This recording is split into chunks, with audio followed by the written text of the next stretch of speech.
Hi there, how you doing? Great.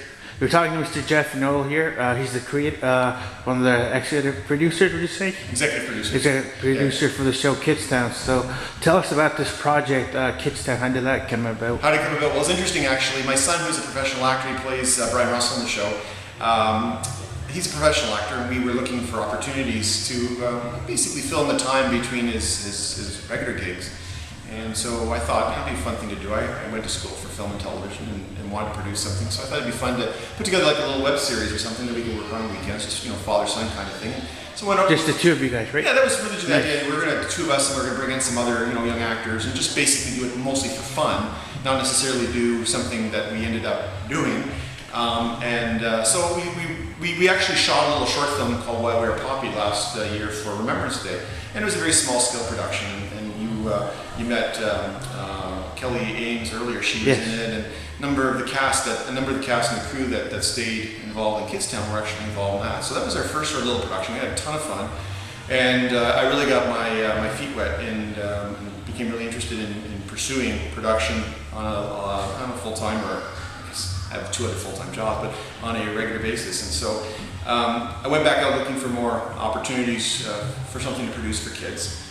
Because what I really set out to do is find something that, again, something that, David and I could do work together, but also maybe we could include some of the young actors that we'd met in auditions and on other sets and such that were in similar position where they were, working here and there, lots of time in between. They needed a chance to practice their skill and their craft. So I went out looking for scripts. And I placed ads all over the place on professional sites, on even Craigslist, and even local. Pardon me? Even local in town, or? Yeah, local and Oakville. I went everywhere. Oh, really? America, why? Because to work with a writer, you don't have to be in the same neighborhood. Exactly. You can be international. So I got lots of solicitations, and they range from completely weird and warped right through to really excellent and highly professional. I found one fellow that submitted, a letter of interest and said, "I'd be really interested in doing this. I got some ideas." And I said, "This is the kind of thing I'm looking for." Because he said, "Like, what do you want?" And I told him, I said, "I want something for kids. I want something that's kid friendly.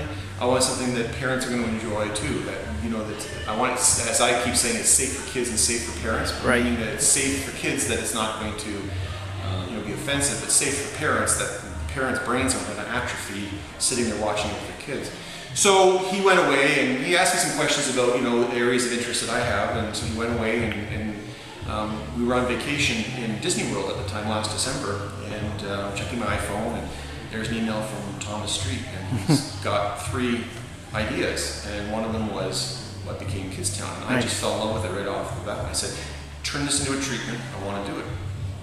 So literally, I think within days, I had this treatment. I'm still in Disney World. I'm walking through Epcot. I'm reading this thing. I'm laughing out loud. I'm saying, "Oh, I'm so in love with this concept." So I immediately said, "We're doing this. When I come back, we're going to make this thing happen." So we met in January and put the deal together and toured Oakville to find the right locations and give him some inspiration for the balance of the show. And 6 months later, we were wrapping on our 12th episode. Oh, really? Yeah. So literally, we went from concept to completion. We're not really quite complete because we're still doing some post-production, but at least completion of filming in literally a 6-month period. And when you consider, in my humble opinion, the production quality and the production production value of our show, that's a pretty amazing talent, a pretty amazing feat, based on the talent of the fantastic filmmaking team that we were able to put together. And the writing's amazing. The writing's awesome. It is, yes. And Thomas is a dream to work with, and who's even just as good as Thomas is our director, Mikkel Beery, who is I was looking for somebody when I was looking for my director who would be somebody that could relate with kids, but be mature enough to be able to also run a set. Right. And I found Mikkel, who is a Sheridan grad. He's an actor himself, and talked to him a little bit about what his interests are, and wanted to see how he could relate to kids. And I immediately, again, just like with Thomas, I said, "This is our guy." So we brought Mikkel into the job, and he and my line producer, Michael Huth, and Thomas, we started building our team, and we got some phenomenal talent. Like our director of photography, Bai Zhao, has got one of the best eyes I've seen in the business, and the images that guy can coax out of a set are absolutely breathtaking. So we put money into, using Red Camera to shoot. We brought together a really good team of people who were combined of people who were looking for experience, but also lots of people who were very experienced with serious credits under their belt. And same with our actors. We have actors that are brand new actors, and we have actors that are on other series, like Nathan McLeod's A Life of Boys, and Amelia McCarthy, who was on Hemlock Grove and just finished 2 Disney features, and Darren Baker, who's been literally on every show in Canada, and a number of others too. A really super talented cast, and we came up with this great production.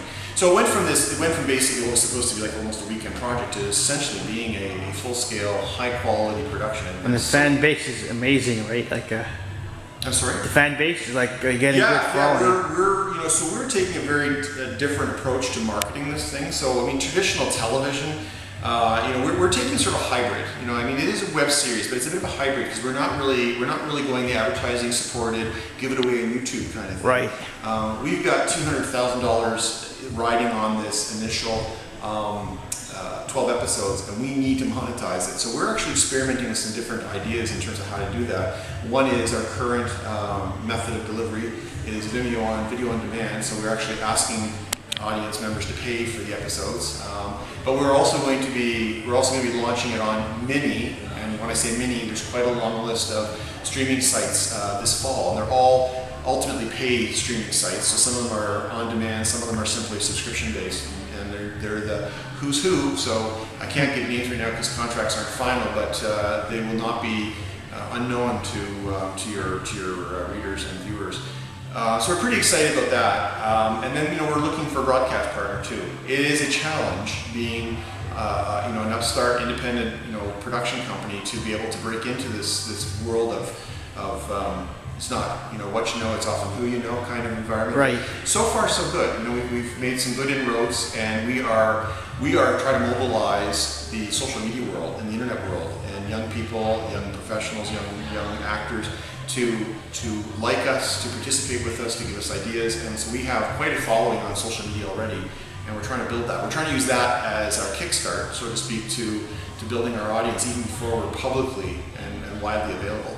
You have an Indiegogo campaign too, or no? You're just doing the video? We did Indiegogo, and we are getting ready to launch our Kickstarter campaign. Kickstarter's launching in Canada actually on Monday. Oh, okay. Yeah. Because they're at Fan Expo, I believe, right? Yeah, they were, and they were actually running seminars. So we're getting ready. I don't know if we'll be ready for Monday, but we have one Kickstarter soon. The concept behind doing Kickstarter this time is to get ready to start getting back into production, because one of the problems with working with kids is great. I love kids and I love working with kids. I have 5 of my own. So. Oh, really? Yeah, Wow. Yeah. But the problem with kids is that they grow, and especially when you finish an episode where the 12th episode. I'm not going to give anything away. I'm sorry, but the 12th episode is a bit of a cliffhanger. We can't leave too much time because our boys can't have beards when we come back to a second shooting, and they can't all be off at university when we resolve the issue we left. So we need to get back to production very, very soon. Would you say the 12th episode is like the end of first season? Would you say, no way, or? The 12th episode is the halfway mark of the first season. Oh, okay. So our first season is going to ultimately be 24 episodes, 24 web episodes or 12 broadcast episodes. Right. We are, that is our halfway point in that Sure. season. No worries. And lastly, before you go, any message to your fans or? My fans? Yes. I have fans? Well, that's awesome. All I can say to people that are watching this is, give us a chance. Have a look at KidsTown. Watch in particular the talent of these kids. They're awesome. And pay really close attention to some of the other detail on the show. In terms of production value, the people that are involved with KidsTown are going to be the who's who of our industry at some point in the future. I'm proud of them today, but I'm even more proud to be associated with them down the road. Give KidsTown a chance, let people know about it. I think that you'll love the characters. I think you're going to love the stories. It's funny, it's heartwarming, it's controversial sometimes, but above all, it's just a heck of a lot of fun. And thanks for this opportunity. And do you have a favorite episode? I think my favorite episode so far is the episode called Night of the Movies, which hasn't been released yet. It's Oh, the okay. next one to be released. It's all The shot. 13th, right? I'm sorry? Oh no, that's probably 7, It's right? episode 7. All right. It Okay. hasn't released yet. It is a lot of fun. I can't really tell you too much. Literally, our entire cast is in this episode. It all takes place in a movie theater, and it's just a hoot. Nice. Thank you much for your time. Thank you. My pleasure.